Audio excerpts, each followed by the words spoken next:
नमस्कार दर्शक बंधुरा welcome back to my channel WB sports world. आशा करी तुम्हारा सकलेई सुस्थ और भालो आछो।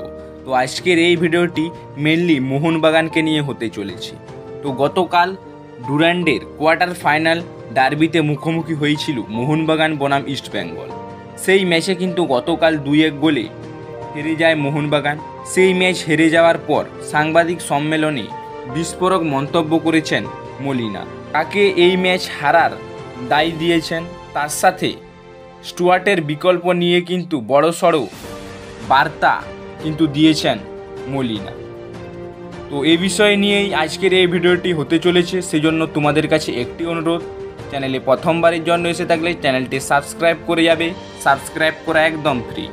তো প্রথমেই যদি আমরা একটু কথা বলি গতকালের ম্যাচ নিয়ে, তো গতকালের ম্যাচ নিয়ে যদি আমরা কথা বলি, অনেক দিন পর কিন্তু ডার্বিতে আমরা সমানে সমানে লড়াই দেখলাম।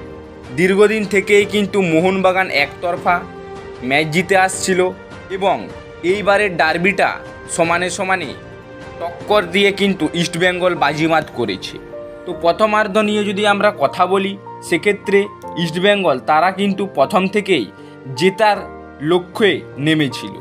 তো মোহনবাগান অনেক স্লো স্টার্ট করেছিল প্রথমার্ধে, এবং প্রথমার্ধে যদি আমরা কথা বলি মোহনবাগানের অ্যাটাকিং লাইন আপ নিয়ে, তো মোহনবাগান বাঁ দিক থেকে অপারেট করার চেষ্টা করছিল এবং বারে বারে এডমুন্ড এবং রাকিব লিস্টনকে ঘিরে ফেলছিল, যার ফলে সেরকমভাবে অ্যাটাক তৈরি করতে পারেনি প্রথমার্ধে মোহনবাগান।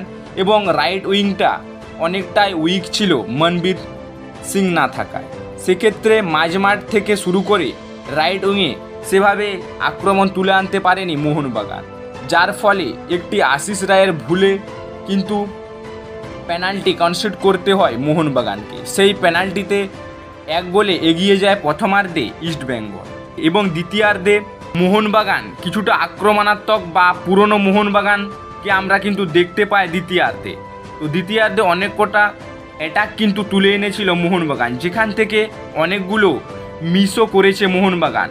না হলে কিন্তু এই ম্যাচের ফল কিন্তু আমরা অন্যরকমও দেখতে পারতাম। তো দ্বিতীয়ার্ধে ডিয়ামেন্টাকোস একটা অসাধারণ ফিনিশ করে, যেখানে কিন্তু ম্যান মার্কিংয়ের একটি সমস্যা দেখা দিয়েছিল মোহনবাগান ডিফেন্স লাইনের। পরবর্তীতে লিস্টিন কোরাসোর অনবদ্য ফ্রি কিক যে বার পোস্ট থেকে বেরিয়ে আসে, তারপরেই অনিরুদ্ধ থাপা দুর্দান্ত একটি শটে 2-1 করে দেন, এবং 2-1 ফলাফলে এই ম্যাচটি শেষ হয়। সমানে সমানে লড়াই করে কিন্তু ইস্টবেঙ্গল এইবারের ডার্বি বাজিমাত করল।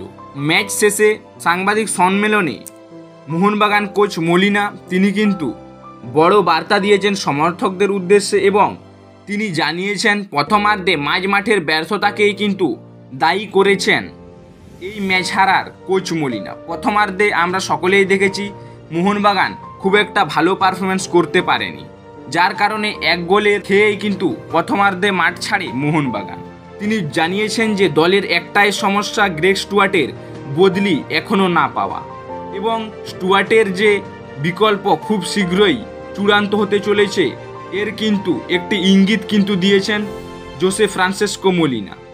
এবং তিনি এও জানিয়েছেন, এবং ইস্টবেঙ্গলও আমাদের দুর্বলতা জানে, যার কারণে ইস্টবেঙ্গল আমাদের দুর্বলতাকে কাজে লাগিয়ে এই ম্যাচটি জিতেছে।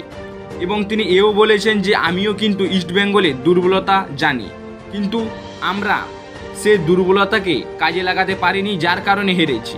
এই ম্যাচটি হারার কারণে মলিনা সমর্থকদের কাছে ক্ষমাও চেয়েছেন।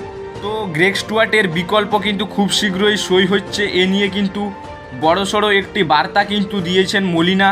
তো আশা করা যাচ্ছে খুব শীঘ্রই একজন বিদেশির চূড়ান্ত কিন্তু অফিসিয়াল অ্যানাউন্সমেন্ট হতে চলেছে, যেটি কিন্তু মোহনবাগান সমর্থকদের কাছে একটি বড় খবর। তো আজকের এই ভিডিওটি এই পর্যন্তই ছিল। ভিডিওটি ভালো লাগলে অবশ্যই লাইক, শেয়ার ও আমার চ্যানেলে প্রথমবারের জন্য এসে থাকলে তোমাদের কাছে একটি অনুরোধ, চ্যানেলটি সাবস্ক্রাইব করে যাবে। সাবস্ক্রাইব করা একদম ফ্রি। এরকমই আরও খেলার খবর সবার আগে পেতে চ্যানেলটি সাবস্ক্রাইব করে যাবে। চলো দেখা হবে নেক্সট ভিডিওতে। ধন্যবাদ।